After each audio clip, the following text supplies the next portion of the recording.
My name is Edith Adamson, and I'm 33 years old. Last Christmas was supposed to be different. I'd promised myself that no matter what happened in the past, I'd show up with a smile, a car full of presents, and a heart ready to forgive.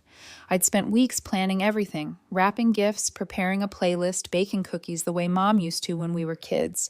I even bought matching scarves for my sister's children, because I wanted to remind myself that family, despite everything, still mattered. I drove up to Bridget's house just before noon, my little hatchback packed to the roof. As I pulled into the driveway, I saw the familiar sight of her perfect two-story home, the one our parents were so proud of. I remember thinking maybe this year will be peaceful. Maybe I'll finally belong again. But the moment I stepped onto that porch, I knew something was off. The music inside stopped.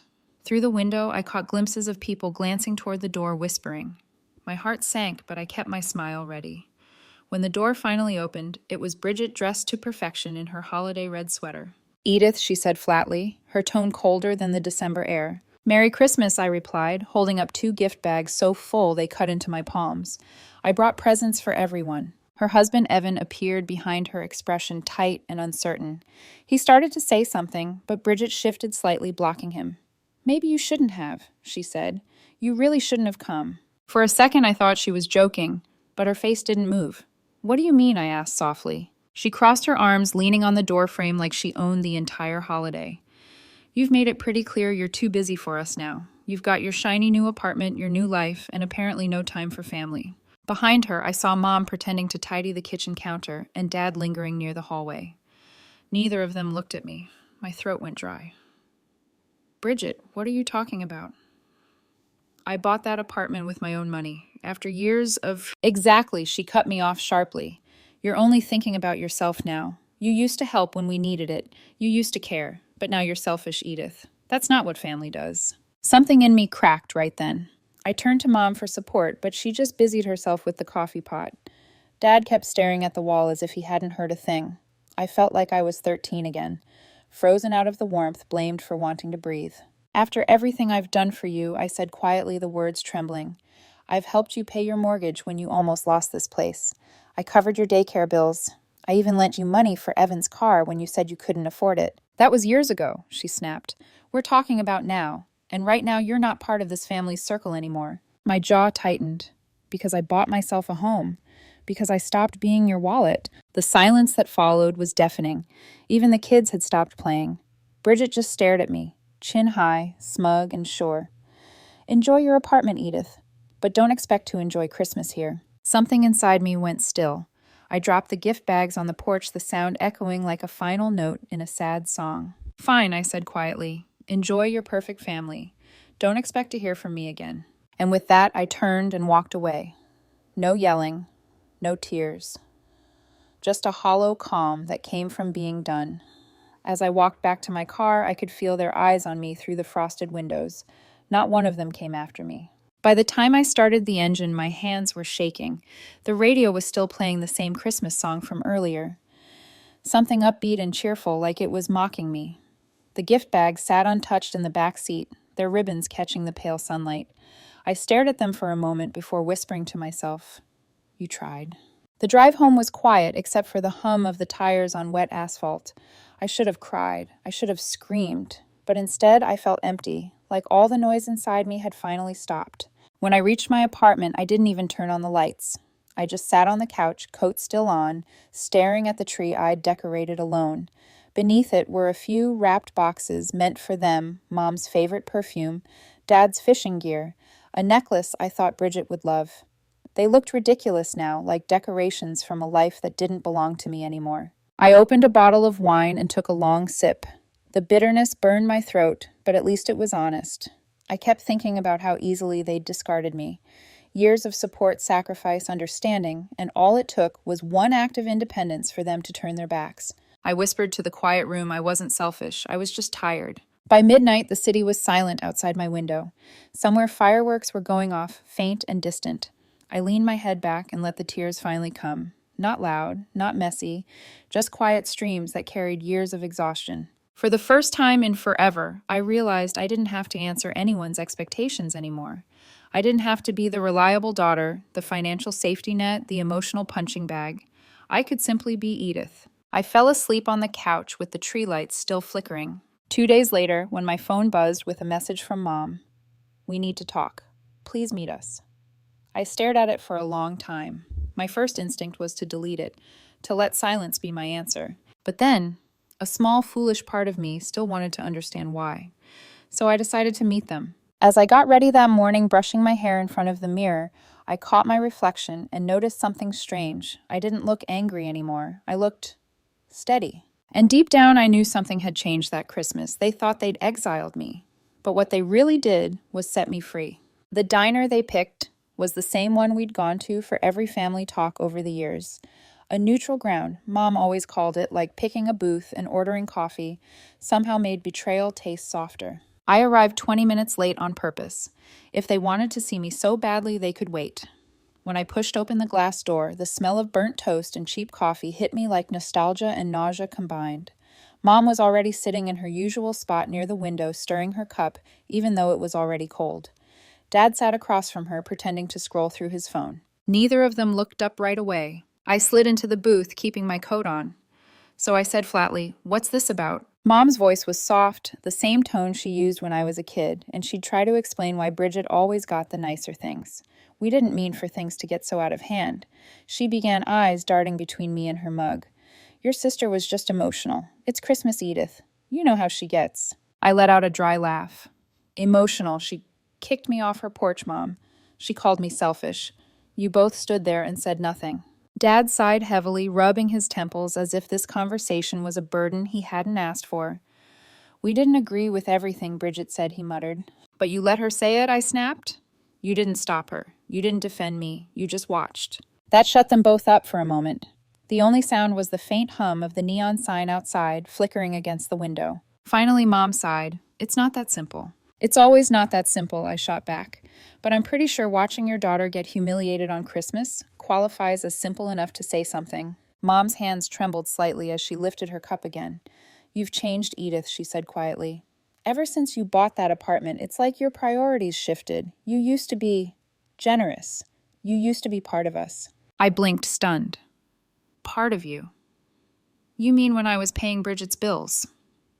Covering her childcare, funding her vacations, you said, were family bonding. That's what being part of you means." Edith, Dad warned, in that calm, detached voice that had always made me feel small. "Your sister's had a rough couple of years. You know how hard it's been for her to keep things stable." "She's had a rough couple of years." I leaned forward. "You mean the years where I paid her rent so she wouldn't lose her house? Or when I loaned her money for Evan's car repair so she could still make it to her spa weekends?" Mom's lips tightened. "You don't need to list everything you've done. Families help each other. That's what we do." I felt something inside me break, not from anger, but from exhaustion. "No," I said softly. "That's what I do. All I've ever done is help. I've bent over backward for this family while you all pretended it was normal. And now that I finally do something for myself, I'm the villain." Mom's voice cracked, fragile but defensive. "We're not saying you're the villain. We just miss the old Edith." "The old Edith," I repeated bitterly. "You mean the one who worked 2 jobs and still wired money to Bridget every month because you said she needed a little help. The one who apologized when she couldn't afford to bail her out again." Dad's jaw clenched. "Don't twist this, Edith. Your sister's family is struggling. You've always been the responsible one. We thought you'd understand." I stared at him, genuinely stunned by how calmly he said it. "You really don't hear yourself, do you?" I whispered. "You're disappointed that I finally stopped being your emergency fund." Mom's expression hardened, her patience slipping. "You're being dramatic. It's not about the money. It's about you drifting away from your family. We raised you better than this." "Raised me better," I said, my voice shaking. "You raised me to believe love meant obligation. That being a good daughter meant never saying no." Neither of them responded. The silence stretched so long it felt suffocating. Finally, I laughed quietly, one of those hollow laughs that sound more like heartbreak than humor. "You know what? Maybe I have changed. Maybe I'm tired of being treated like a resource instead of a person." Dad shifted uncomfortably, the guilt showing for half a second before he masked it again. "No one's treating you like that. You're overreacting." "Am I?" I said, leaning back. "Because I can't think of a single time any of you asked how I was doing unless it had to do with money. You didn't call when I was sick last year. You didn't visit when I moved into my apartment, but now suddenly I'm worth your time because I said no." Mom's eyes glistened, though I couldn't tell if it was sadness or anger. "You're making this harder than it has to be." "No, Mom," I said, my tone steady now. "You are. You always are." I slid a few bills onto the table for my untouched coffee and stood up. "If this talk was about guilt-tripping me into crawling back, it didn't work. You made your choice on Christmas Day. Now I'm making mine." "Edith," Mom said quickly, reaching for my wrist. You'll regret this when Bridget truly needs you." I froze. Her words hit like ice water. I pulled my hand back gently. "No," I said, shaking my head. "I've regretted every time I didn't walk away sooner. And then I did what I should have done years ago. I walked out." The bell above the diner door jingled faintly as it closed behind me. The air outside was sharp and cold, but for the first time it felt clean. I stood on the sidewalk, watching people bustle by their arms, full of shopping bags and leftover holiday joy. For a brief moment, I felt the weight of being the bad daughter, the one who chose distance over devotion. But then the feeling passed, replaced by something else, peace. That night, I sat in my apartment with a single candle flickering on the windowsill. The city below buzzed quietly, and I realized I didn't owe anyone an explanation anymore. Before going to bed, I opened my family group chat one last time. The last message was still Bridget's smug photo of her Christmas dinner table. I typed 3 words, "I'm done." Then I hit send and immediately blocked them all. For a moment, the silence in my apartment felt enormous. But it wasn't empty, it was mine. I thought I'd finally found peace, that the storm was behind me. But peace never lasts long in my family. Because sometimes even when you cut the strings, they find a way to pull you back in. The first few days after cutting them off felt strange, not painful, not liberating. Just strange, like walking through an empty house that still smells like someone else's perfume. I expected chaos. I expected calls, angry messages, dramatic tears. But instead, nothing. No text from Mom. No guilt-tripping voice notes from Bridget. No subtle, "we're worried about you" messages that were really about my bank balance. The silence was almost suspicious. Then I realized it wasn't peace. It was the calm before they rebuilt the story without me. A week later, I started hearing from people I hadn't spoken to in months. A coworker messaged me first. "Hey, your mom posted something kind of weird on Facebook. You okay?" I didn't even need to look to know what it was, but curiosity got the better of me. There it was, Mom's post with that performative sadness only she could perfect. No matter what happens, family should stay together. Some people forget who stood by them when they had nothing. Family first. Unconditional love. Dozens of sympathetic comments followed. People I'd known since childhood replying things like, "You've always been such a good mom. Some kids just lose their way," sending prayers for healing. Not one of them knew my side of the story. And the worst part, I didn't even want to explain it. Because explaining meant reliving it, and I was finally starting to breathe again. My days became quiet, predictable. Wake up, work from home, make coffee for one. No emotional explosions, no passive-aggressive guilt. I even started sleeping through the night again. But then the texts started trickling in from old family friends, cousins, even Bridget's husband, Evan. Evan's message was short and hesitant. "Hey, Edith. Sorry to bother you. Something's going on. You might want to know." At first, I ignored it. I'd promised myself I wouldn't get dragged back. But then he called. When I answered, his voice was low, careful the way someone sounds when they're balancing on the edge of breaking bad news. "Edith, this is about Bridget." I felt my chest tighten. "What about her?" He hesitated. "I didn't know how to tell you, but I've been in touch with a lawyer. Things aren't good. She's in serious trouble." My first thought was that it was some dramatic exaggeration. Bridget always had a flair for chaos. But the tone in his voice wasn't one I recognized. "What kind of trouble?" I asked cautiously. He sighed. "Financial, and possibly legal.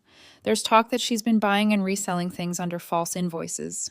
The police are starting to ask questions." I blinked, trying to process. "Are you saying she's being investigated?" "Yes," he said quietly. "And Edith, your name's come up." For a second, I didn't even understand the words. "What?" "She's been using money transfers from you to back some of her payments," Evan explained. "Her lawyer thinks it could look like you were involved." The blood drained from my face. "That's insane. I didn't know anything about it. I was helping her pay bills, for God's sake." "I know," Evan said quickly. "I told them that. I know you wouldn't be part of this. But they might contact you. I wanted you to hear it from me first." I sat there in stunned silence, gripping the phone so tightly my hands started to tremble. I could hear the sound of cars passing outside my apartment, but everything felt far away, muted, unreal. How long has this been going on? I whispered. Years, maybe, he said. I only found out when I went through our accounts. She'd been hiding things, Edith, lying to everyone. I think she's scared now. Scared, I repeated. She should be. She's dragged me into this. Evan's voice softened. I'm sorry. I know you don't deserve this. I just thought you should know before it hits harder. When the call ended, I sat in the quiet for a long time, staring at my phone screen until it went dark. The next few days were a blur of anxiety and disbelief. I kept checking my email, half expecting a message from some investigator. I replayed every memory of helping Bridget, the money transfers, the excuses, the fake emergencies. Rent overdue, kids' school fees, broken car, all lies maybe, and all tied to my name. That night, I poured myself a glass of wine and sat by the window, the city lights flickering like false promises. I thought about how for years I'd been told that helping family was love, but now it looked more like I'd just been her silent accomplice.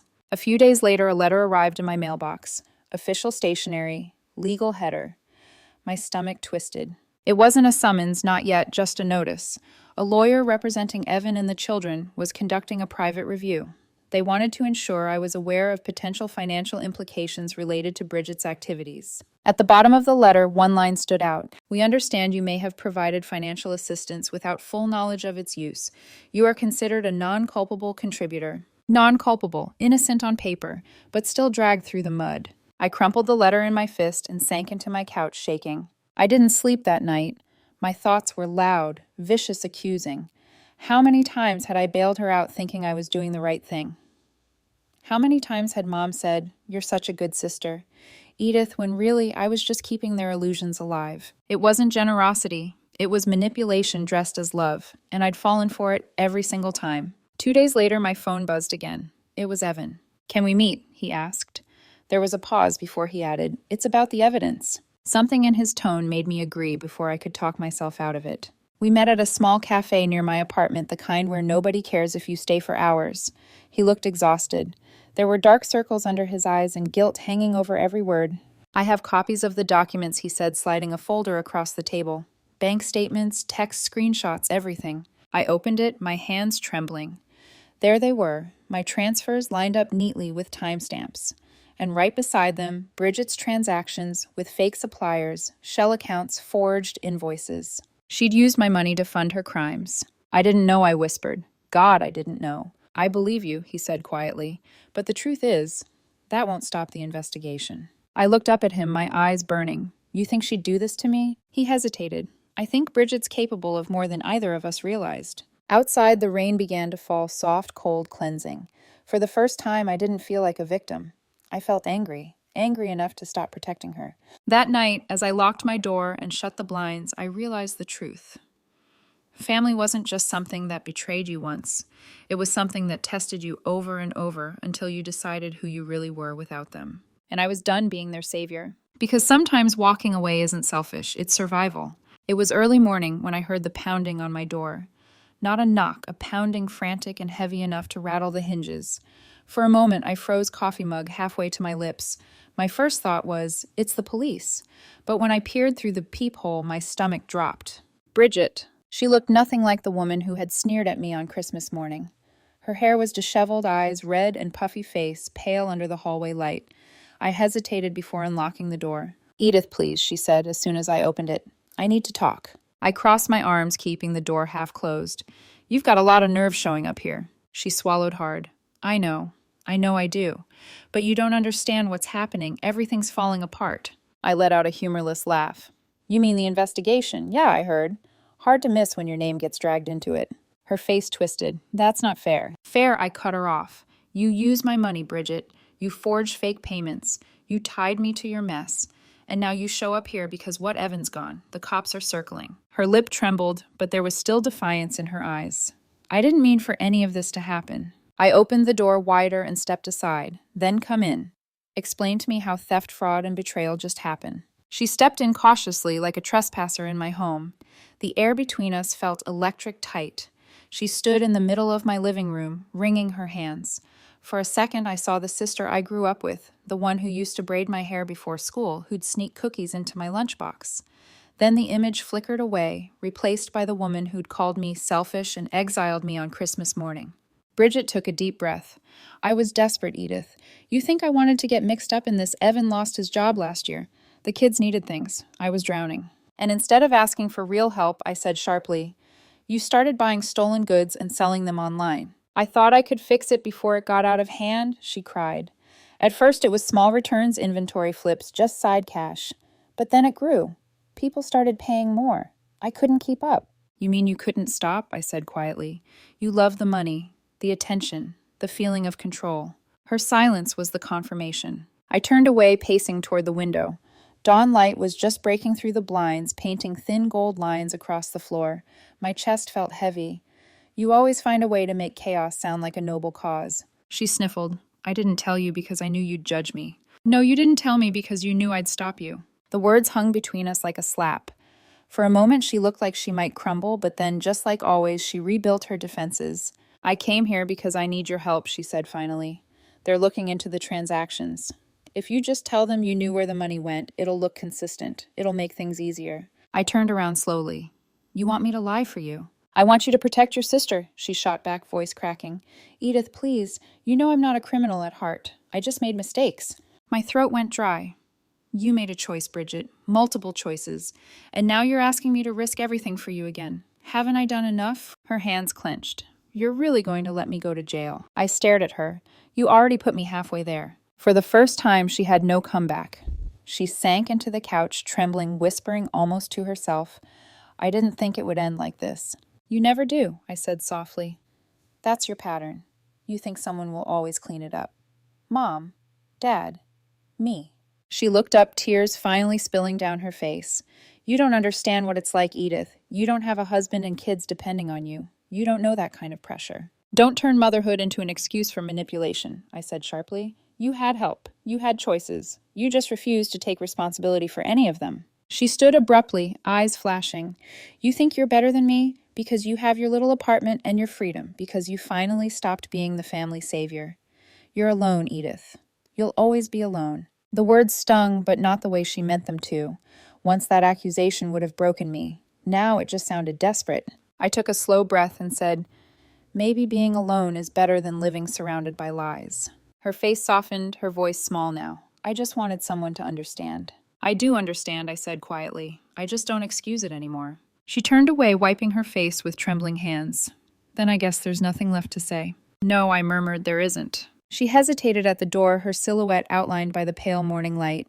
For a moment, she looked like she might apologize. But then pride straightened her spine. Without another word, she walked out. The door clicked shut. The apartment fell silent again, except for the faint hum of the city waking up outside. I sank onto the couch where she'd been sitting, staring at the imprint she left on the cushion. I wanted to feel relief, but all I felt was hollow. For 33 years, my entire identity had revolved around being a good daughter, a good sister, the reliable one. Now, sitting in the quiet aftermath, I realized how much of myself I'd spent trying to save someone who never wanted to change. An hour later, my phone buzzed. A message from Evan. She left the house, said she needed to see you. Did she come by? I stared at the screen for a long moment before replying. Yes, she wanted me to lie for her. I said no. He didn't respond right away, but a few minutes later another message appeared. Good. For what it's worth, I think you just saved yourself. The police are moving forward with charges. I exhaled shakily. Saved myself. It didn't feel like salvation. It felt like losing the last piece of family I had left. That night, I sat by the window watching dawn turn into day, then dusk again. The city outside was in different cars, honking streetlights, flickering people, laughing below. Life went on even when yours was unraveling. I whispered into the quiet, not sure who I was talking to anymore. I'm done saving people who refuse to save themselves. And for the first time, I truly meant it. The call came 3 days later. I was in the middle of folding laundry when my phone lit up with an unfamiliar number. I almost didn't answer, but something, maybe instinct, told me to. Ms. Adamson, yes, this is Edith. This is Detective Marlowe Metro Police Department. We'd like to ask a few questions regarding your sister, Bridget Latham. My pulse quickened. Of course. What's this about? We have her in custody, he said evenly. She's been charged with multiple counts of possession and distribution of stolen goods. Your name appeared in several financial records connected to her case. You're not under investigation, but we'll need a statement from you to confirm your role. For a few seconds, all I heard was the sound of my own heartbeat. My sister, in custody. I nodded, even though he couldn't see me. When do you need me to come in? Today, if possible. At the precinct, everything smelled like stale coffee and paperwork. I sat across from the detective in a small room with beige walls and a flickering fluorescent light. He pushed a file toward me. Inside were pages of documents, bank transfers, forged invoices, fake supplier receipts. And there, stamped in black and white, were my own transfers, the amounts, the dates, the notes I'd left in the payment lines. For daycare, car repair, rent help. Every lie I'd believed memorialized in print. I explained everything, how Bridget had asked for help over the years, how I'd believed every story, how I'd cut ties months ago. The detective listened quietly, jotting notes here and there, his expression unreadable. When I finished, he leaned back and said, "Your story matches what her husband told us. You were a financial supporter, not a partner, in her scheme, but you'll likely need to testify when this goes to trial." Testify, I repeated, numb. He nodded. To confirm your innocence and to help establish a pattern of deception. You're not in trouble, Ms. Adamson. You're another one of her victims. Victim. The word sat on my tongue like acid. I signed my statement and left the building. The air outside felt too sharp, too bright. For the first time in years, I didn't know whether I wanted to cry or laugh. That evening, I got a message from Evan. They denied her bail. The evidence is overwhelming. I'm sorry you got dragged into this. I typed a reply, erased it, and then finally sent, "Don't apologize, she made her choices." He sent one more message. "The kids and I are moving into a new place. Small but safe. Thank you for what you did. You might not realize it, but you helped more than you know." For a long moment, I just stared at that text. I hadn't helped for approval. I hadn't helped for forgiveness. This time, helping didn't feel like servitude. It felt clean, like closure. A week later, I came home to 3 new voicemails. The first was from Mom. Her voice trembled, but it wasn't sadness. It was desperation. "Edith, please call us back. It's about Bridget. She's in serious trouble. We need your help. You can talk to the lawyer, maybe fix this before it gets worse." The second was Dad's deep and weary. "I know you're upset, but she's still your sister. Don't let her face this alone. You know what prison can do to people. Please call us." And the third, shorter, angrier. "So this is it," Mom snapped.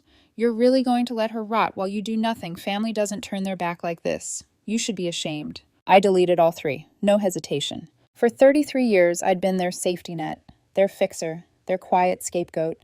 But this was the moment I realized something profound. They didn't want forgiveness. They wanted a servant. And I was done serving. 2 weeks later, the news broke. Local woman sentenced to 8 years for theft and fraud. There was Bridget's photo on the evening report, hollow eyes, trembling lips, looking small and frightened in her mugshot. Mom and Dad refused to speak publicly, but mutual friends said they were heartbroken and disappointed in the justice system. They never once mentioned being disappointed in Bridget. Of course not. In their eyes, she was still the golden child, too fragile to blame, too precious to condemn. I didn't go to the sentencing. I didn't need to. Evan texted afterward. She cried when they read the verdict. Said she never thought it would end like this. I replied, "Neither did I." He sent a photo later that night, his kids standing in their new home, smiling with cardboard boxes around them. There was light in their faces, the kind that comes from escaping something toxic. "We're okay," he wrote. "Thank you again, Edith." For the first time in a long time, I smiled. It's been a year since then. Mom still sends the occasional email, short, stiff ending with, "We're praying for you." Dad doesn't write at all, and I've stopped waiting for apologies that will never come. On Christmas Eve, I sat by the window again, a cup of tea in my hands, watching snow fall softly outside. The same tree from last year stood in the corner, smaller this time, quieter, but it felt more mine. No music, no chaos, just peace. And peace, I've learned, doesn't come from fixing everyone else. It comes from finally choosing yourself. I looked down at a wrapped box beneath the tree, a single gift. It wasn't for anyone else. It was for me. A silver bracelet with one simple engraving free.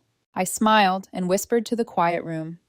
They called me selfish for saving myself, but maybe selfishness was just another word for surviving. Outside, a car passed its headlights, slicing through the falling snow, and for a moment I thought I saw my reflection in the window, calm, steady, no longer waiting to be rescued. Just me, and that was enough.